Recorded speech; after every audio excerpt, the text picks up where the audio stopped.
karena kita tahu itu bagian dari syiar agama Islam, ya. Tetapi ini harus diatur tentu saja, diatur bagaimana volume speakernya gitu, toanya itu nggak boleh kenceng-kenceng, 100 desibel maksimal.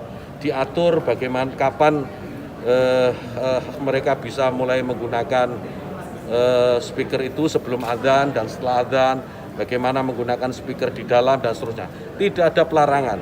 Ini aturan ini dibuat semata-mata hanya untuk membuat masyarakat kita semakin harmonis, meningkatkan manfaat dan mengurangi mafsadat. Jadi menambah manfaat dan mengurangi ketidakmanfaatan. Karena kita tahu, misalnya ya, kita tahu di daerah yang mayoritas muslim, hampir setiap 100 meter, 200 meter itu ada musola masjid. Ya, bayangkan kalau kemudian dalam waktu yang bersamaan mereka semua menyalakan toanya di atas, kayak apa? Itu bukan lagi syiar, tapi menjadi gangguan buat sekitarnya. Kita bayangkan lagi, kita ini muslim, saya hidup di lingkungan non muslim, ya.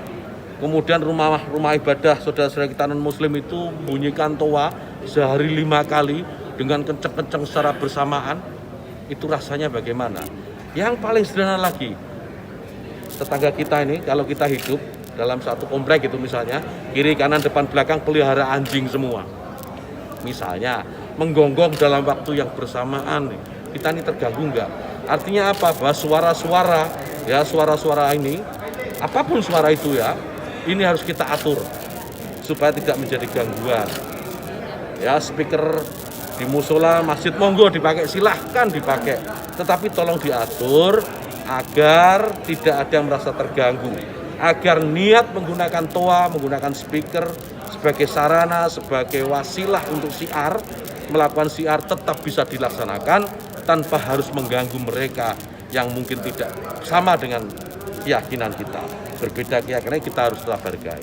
Itu saja intinya. Jadi saya kira dukungan juga banyak atas ini, karena di alam bawah sadar kita kan pasti mengakui itu. Kawan-kawan wartawan ini juga pasti merasakan itu, bagaimana kalau suara itu tidak diatur pasti mengganggu. Truk itu kalau banyak di sekitar kita diam di satu tempat, kemudian misalnya ada truk kiri kanan kita, depan belakang kita, mereka nyalakan mesin sama-sama, kita pasti terganggu. Suara-suara yang tidak diatur itu pasti akan menjadi gangguan untuk kita. Itu ya.